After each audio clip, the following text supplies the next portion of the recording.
मेघना जी तरुण की इस कहानी, जो कहानी के विकास से आधुनिक धरातल से मिलती है, और जगदीश जी की कहानी के साथ मैं जब इस कहानी को देखता हूँ तो कभी कभी लगता है कि अभी हमारी हाड़ौती की कहानी बहुत पीछे है। उसे आधुनिक बनना होगा।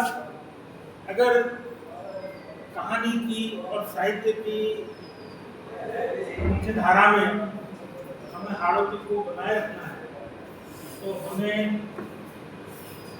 खासतौर से हाड़ौती के साहित्यकारों को, गद्यकारों को, कवियों, गीतकारों, जो साहित्य की आधुनिक धाराएं हैं, जहाँ जिस धरातल पर आज कविता लिखी जा रही है, जिस धरातल पर गीत लिखे जा रहे हैं हिंदी में, दूसरी भाषाओं में, उसी धरातल को पकड़ने का प्रयास हाड़ौती के रचनाकारों को भी करना होगा। मैं मेघना जी तरुण की इस हृदयस्पर्शी कहानी पर अपना अभिमत प्रकट करने के लिए मेरे साथी, लंबे समय से मेरे साथी विजय राघव को यहाँ बुलाता हूँ। वे मेघना जी की इस कहानी पर अपना अभिमत प्रकट करें। विजय राघव।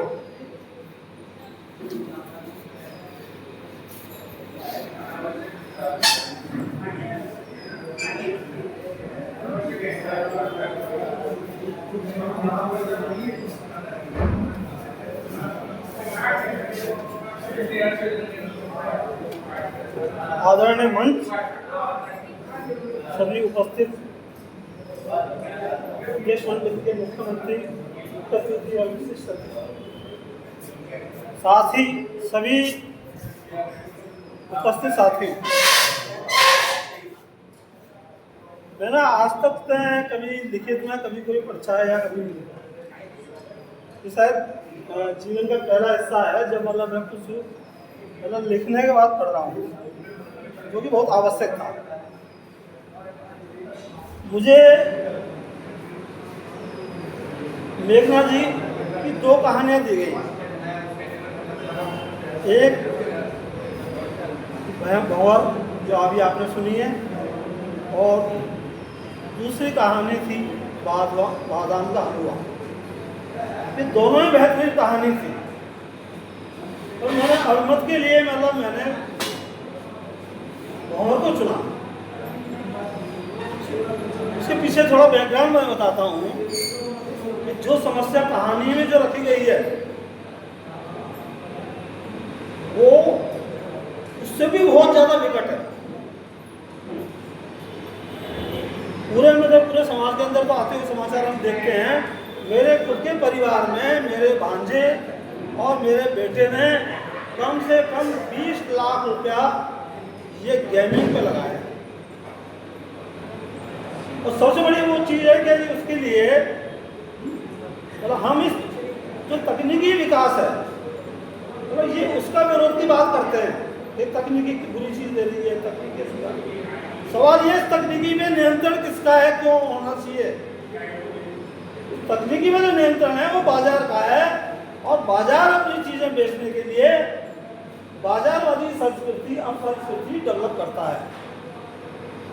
मैंने देखा छोटे छोटे लोन भी देते हैं जुआ खेलने के लिए। 15,000 बहुत ऊंचे ब्याज पे, 8 दिन में जमा कर देना, 15 के 22,000। बड़ी मात्रा में बताते बच्चों ने हमारी ये युवा पीढ़ी ने इस तरह के लोन लेके। आप ये देखिए कि कुल मिलाकर उनकी जो पूरी ये तो स्टार्टिंग का जीवन है, उनकी पूरी जीवन की लाइफ, चाहे वो अच्छी नौकरी प्राप्त कर लें, चाहे कुछ भी प्राप्त कर लें, उनको हमेशा के लिए लोन के अधिकार से वंचित कर देती है। क्योंकि वो अपनी सिविल क्रेडिट को उस अवस्था में तय कर चुके होते हैं जब 18, 16 से 20 की उम्र में होते हैं। इसमें क्रेडिट मतलब मैं तो यूँ इस समाज से बहुत बड़ा सेल करता है। तो मैं कहानी में थोड़ा नोट किया है, मैं इसको पढ़ता हूँ आपको। शीर्षक है मेरा भवर, मेघना जी ने भी आपको बता दिया। कहानी का केंद्र विषय एवं शीर्षक की सार्थकता। भंवर एक कहानी नहीं बल्कि आधुनिक युग की एक करारी चेतावनी है और इसका शीर्षक पूरी तरह सटीक है। यह उस घातक दुष्चक्र को इंगित करता है जहां डिजिटल नशा, गेमिंग एवं स्मार्टफोन की लत युवा पीढ़ी को आज बिना आवाज के ही खींच ले जाता है। यदि संरचना की हम बात करें और कथानक की, तो उसमें ये देखना पड़ेगा कि हमारी जो लेखिकाएं हैं उन्होंने अत्यंत कुशलता से दो पीढ़ियों को समानांतर चलाया है, दो पीढ़ियों को समानांतर रूप से चलाया। एक और आसिफ सितारा दंपति जिनका होनहार बेटा आईआईटी जैसे बड़े सपने को छोड़कर मोबाइल के गेम के नशे में डूबकर आत्महत्या कर लेता है। दूसरी ओर पड़ोसी का 13 वर्षीय बच्चा रियान है जो ठीक उसी भंवर में फंसता जा रहा है। यह समांतरता कहानी को न केवल नाट्य बनाती है बल्कि यह बताती है कि यह कोई अकेली त्रासदी नहीं बल्कि एक सामाजिक महामारी है।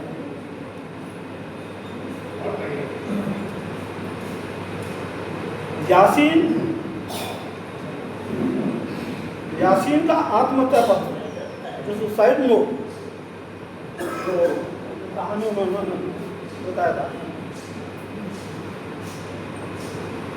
कहानी का मतलब ये सुसाइड नोट कहानी का सबसे हृदय विदारक एवं यथार्थपूर्ण हिस्सा है जो किसी भी पाठक को स्तब्ध कर देता है।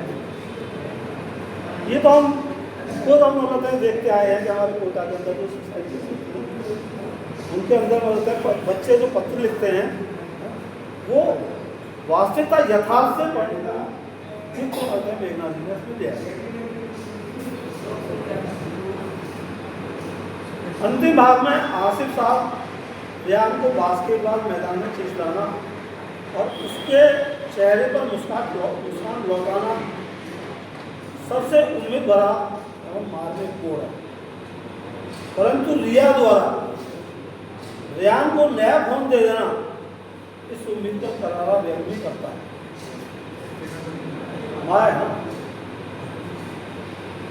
पात्र चित्रण की यदि हम सफलता का बात करें तो जो आसिफ हो रहा है कहानी के सबसे मजबूत और गहरे पात्र हैं। टाइट खिलाते हैं, शोग्रस्त होता है, अपनी गलती को दूसरे बच्चों में सुधारने की तरफ उनका मौन बात मौन से झांकना और यासीन की तस्वीर से बातें करना बेहद प्रमाणिक एवं धार्मिक बनकर।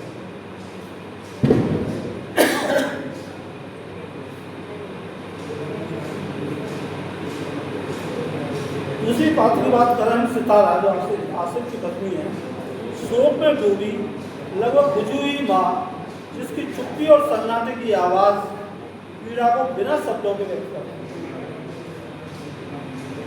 रियान वह आधुनिक बच्चे का दर्पण है जो ध्यान व प्यार का अधिकारी होते हुए भी स्क्रीन की दुनिया में खोया जा रहा है। रिया माँ का चित्रण करते हैं। रिया माँ का चरित्र यथार्थ में सबसे जटिल है। वह कामकाजी होने के कारण बच्चे की उदासी नहीं कर पाती और प्यार के नाम पर फिर से वही जहर नया फॉर्म सौंप देती है। प्यार के नाम पे वो वही मतलब जहर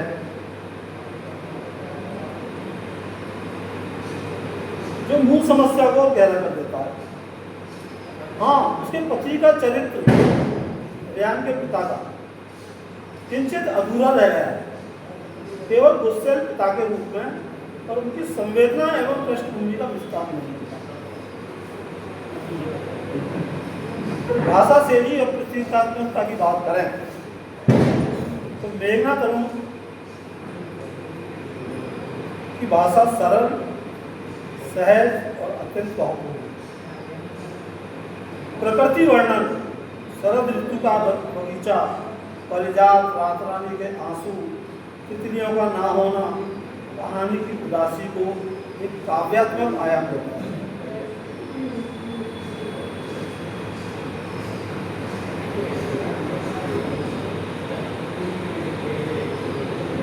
भंवर की पुनरावृत्ति, तो भंवर की पुनरावृत्ति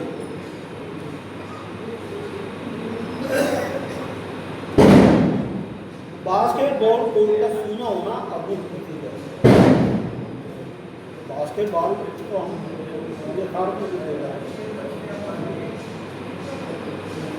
संवाद विशेषकर घरेलू झगड़ों के दृश्य अत्यंत स्वाभाविक है। उनमें कच्चापन और बेबसी स्पष्ट रहती है। बाल बच्चों पत्नी के बीच में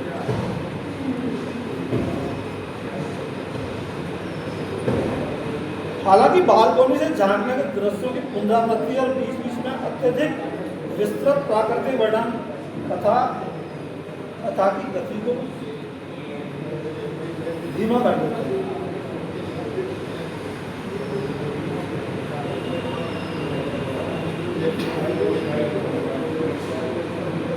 धीमा कर देते हैं। इसके साथ इसका अतिरिक्त कुछ संवाद, खासकर उपदेशात्मक अंश व्याख्यात्मक हो गए, पर ये कमियां कहानी के समग्र भावनात्मक प्रभाव को लगभग प्रभावित करती हैं। जो थीम्स है वे डिजिटल नशा और मानसिक स्वास्थ्य है। गेमिंग को नशा कहकर लेखिका ने एक सटीक शब्द चुना है। यह केवल आदत नहीं बल्कि मानसिक कैद है। पालन पोषण में अंतराल, प्यार के साथ साथ सीमा और निगरानी भी जरूरी है। बुजुर्ग पीढ़ी की सक्रिय भूमिका की बात करें तो आसिफ साहब दिखाते हैं कि वरिष्ठ नागरिक समाज की रीढ़ बन सकते हैं। वरिष्ठ नागरिक हैं समाज की रीढ़ बन सकते हैं और बच्चों को सही दिशा दे सकते हैं। खेलकूद की उपेक्षा, तो मिट्टी के खेल और मेघना जी ने प्रस्तुत किया था।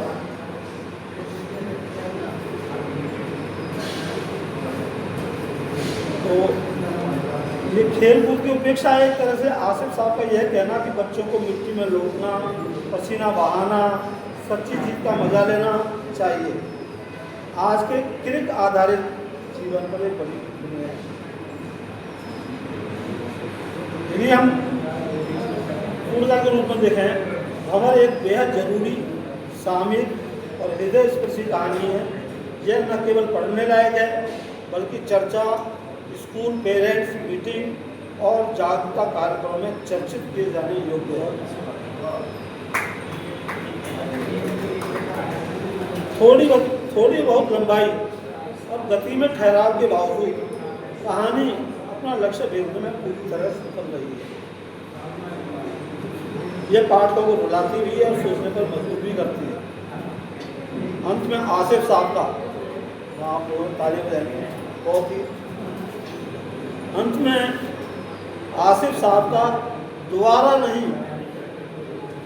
नहीं का संकल्प रियान की लौटती मुस्कान हमें याद दिलाती है कि जब तक एक जागरूक आवाज़ है, भंवर में भी बचाव का रास्ता खोजा जा सकता है।